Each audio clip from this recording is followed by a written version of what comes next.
The Grand Assembly Hall of the Galactic Council was an architectural marvel, a vast chamber of polished obsidian and glowing celestial patterns that pulsed with the life of 1,000 civilizations.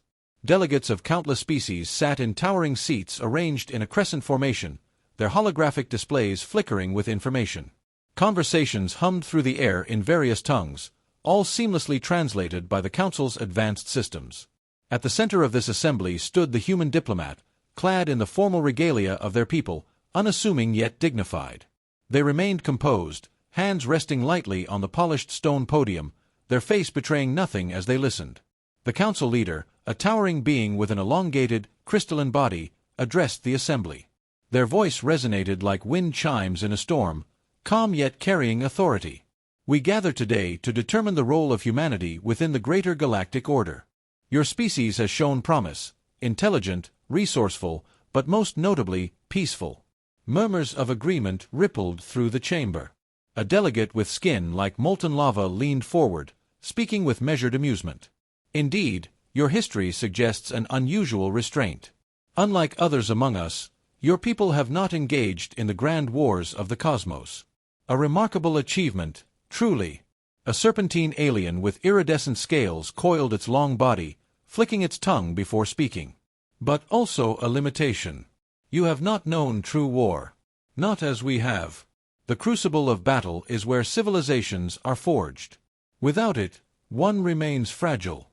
The human diplomat's fingers tightened against the podium, but their voice remained neutral. You misunderstand. Another voice interjected, this time, a massive avian species with piercing golden eyes. No, we understand perfectly. Your people prefer diplomacy over conflict. Admirable, yes. But in matters of war, you lack the necessary temperament. The council leader nodded in agreement. It is for this reason that we question your eligibility for military alliances. Your kind does not belong on the battlefield. A hush fell over the chamber as the human took in these words. The assumption was clear. The condescension, unmistakable. Humanity was seen not as a force, but as a delicate anomaly, an intelligent race that had somehow avoided the blood-stained crucible that had shaped every other species present. The diplomat exhaled slowly, steadying themselves. Is that truly what you believe? A chitinous delegate clacked its mandibles. It is not belief. It is observation. You lack the scars of war. The brutal lessons that carve a species into warriors. Another delegate, whose bioluminescent form pulsed gently, added, Your history speaks of internal struggles, yes. But compared to the annihilation conflicts of the Zelvora or the planet-breaking wars of the Athari Dominion, your battles are but skirmishes. The avian alien let out a sharp, clicking laugh. Tell us, human, do you even understand what it means to fight, truly fight, when the very existence of your kind hangs in the balance? Silence. The question hung in the air, heavy and pointed. The human diplomat's heart pounded, but their face remained impassive. They had expected skepticism, but not this level of dismissal. These species had mistaken humanity's diplomatic approach as a sign of weakness. A naive race, untested by war, undeserving of a seat among those who had bled and conquered. The crystalline leader's voice was gentle, almost pitying. We do not say this to insult you. We commend your restraint. But war is an arena for the strong. And I fear, human, that your kind has never truly known strength. The murmurs of agreement returned, quieter but firm. The decision, it seemed, had already been made in their minds. The human diplomat closed their eyes for a brief moment. When they opened them again, their gaze was steady, calm on the surface, but beneath it, something far more dangerous stirred. The human diplomat let the silence stretch, their expression unreadable. The air in the chamber was thick with quiet certainty, an entire council of seasoned civilizations believing they understood humanity better than humanity understood itself. The diplomat's fingers uncurled from the podium, and when they finally spoke, their voice was low, controlled. You think we don't understand war? A few delegates shifted in their seats, caught off guard by the sudden change in tone. The diplomat's voice no longer held the polite neutrality expected of a species seeking approval. There was an edge now, something sharp beneath the surface. You believe we are fragile? That our history is one of restraint? That we lack the scars to stand among you? The avian delegate let out another amused click. It is not belief, human. It is fact. For the first time, the diplomat's expression shifted. Their jaw tightened, their eyes darkening with something unreadable. Then they exhaled, and when they spoke again, it was no longer with careful diplomacy. You sit here, in this grand chamber, measuring war by the scars it leaves on flesh, by the size of your conquests, by the destruction you have inflicted on others. And you think that makes you powerful. The words were not loud, yet they carried through the hall with an intensity that silenced every murmur. We have burned our own world. The molten-skinned delegate frowned. What? We have waged wars so brutal that the land itself still carries the poison of our rage. We have razed cities, not to conquer, but because we could not find another way. We have fought wars so vast that our history books do not celebrate them, they mourn them. The very existence of our species has teetered on the edge of extinction, not once, but countless times. The council leader's crystalline form dimmed slightly, a sign of uncertainty. The diplomat's voice remained steady, but it no longer held back. Do you know what it's like to split the atom? To look upon destruction so absolute that it does not merely kill, but erases? Do you know what it is to live under the shadow of annihilation, knowing that at any moment, your species could end itself with a single command? No one spoke. The diplomat's hands curled into fists. You talk of battle like it is a test of strength. Like survival is something earned through combat. You do not understand. We have fought wars so devastating that we had to create rules just to keep ourselves from wiping our own kind off the face of existence. We do not fight for conquest. We do not fight for glory. We fight because we have no other choice. The serpentine alien uncoiled slightly, watching with wary interest now. The others, once so sure of humanity's place, seemed less certain. You think we are peaceful? That we lack the temperament for war? No. We are not peaceful. We are restrained. We have learned, through suffering, through loss, that war is not something to be glorified. It is something to be survived. Something to be avoided at all costs. The molten-skinned delegate's glow had dimmed.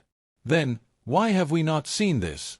The diplomat let out a slow breath, their fury simmering but contained. Because we do not wear our scars on our skin. We do not boast of the horrors we have endured. We remember them. We teach them to our children, not as tales of triumph, but as warnings.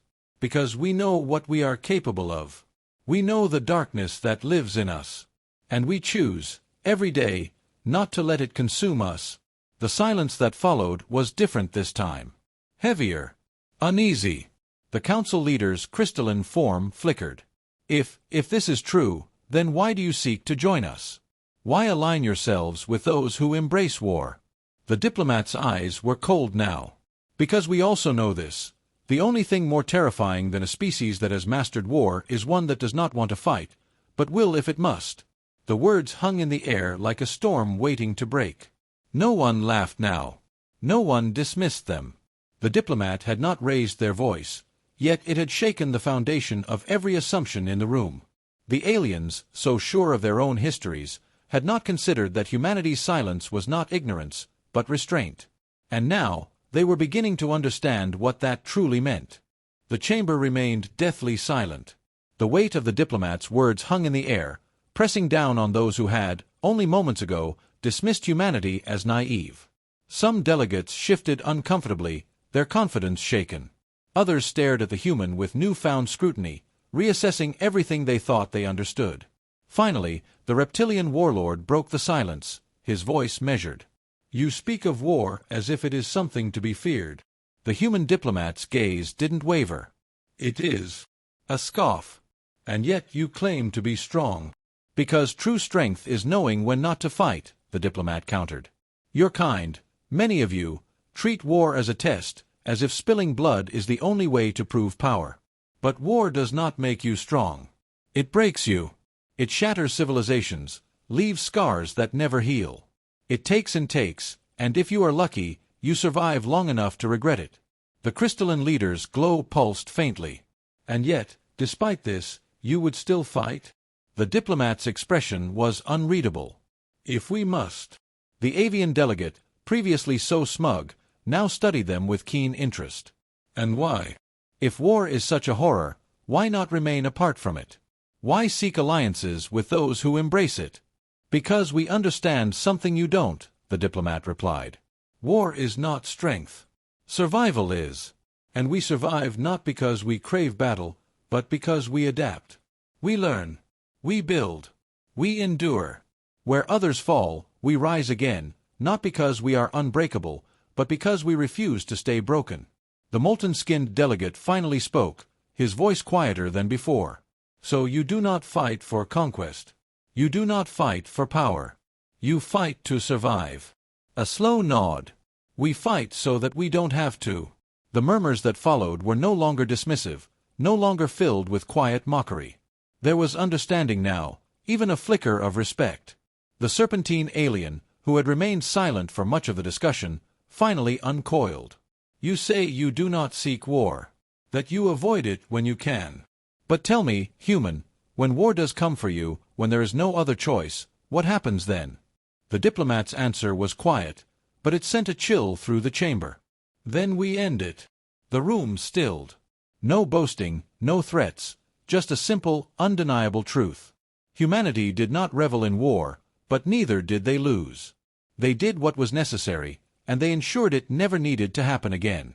The crystalline leader, for the first time, looked uncertain. And if we accept you into this alliance, if we count you among us, then you will have an ally who does not seek war, but one who will not flinch from it. An ally who does not measure strength by bloodshed, but by resilience.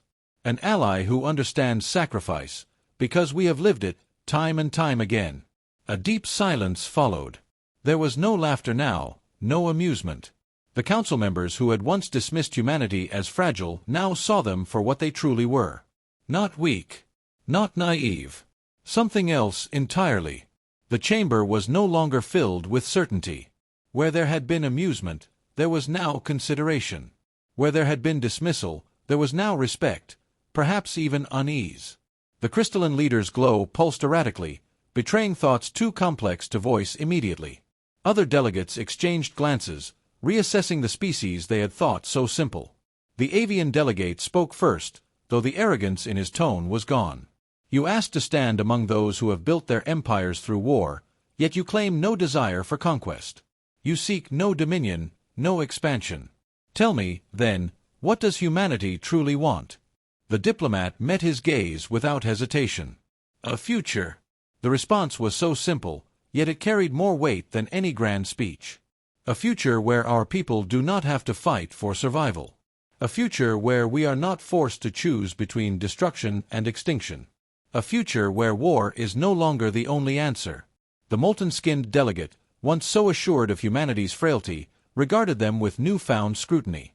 And yet you would fight for that future, if necessary? The diplomat nodded. Because we know there will always be those who seek to take it from us.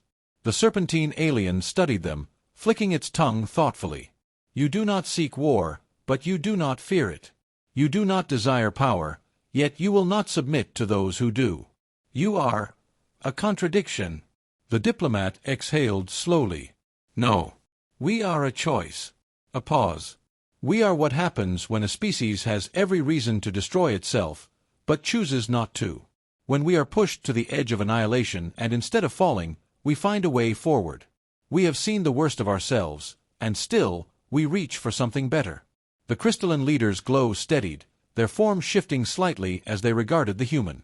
And if we accept you, if we bring humanity into this alliance, knowing what you are capable of, then you will have an ally who does not seek war, but who will not allow it to consume them. You will have a species that does not measure strength in conquest, but in endurance. You will have a people who have walked through fire and emerged not unscathed, but unbroken. The chamber was silent. Then, the molten-skinned delegate, once so certain of humanity's weakness, spoke. Let it be put to vote. No further debate. No more condescension. The decision had already been made in their minds. One by one, the delegates cast their votes, and when the final tally was displayed on the great holographic display above them, there was no surprise. Humanity had been accepted. As the meeting adjourned, The avian delegate watched the human diplomat for a long moment before speaking in a voice barely above a whisper. "It is not us who must protect you, is it?" The diplomat's expression was unreadable. "No." A pause. Then, quietly, "But if you stand with us, we will protect you." And with that, they turned and walked away, leaving the chamber filled with the unsettling realization that the humans had never truly needed their approval. They had only needed them to understand.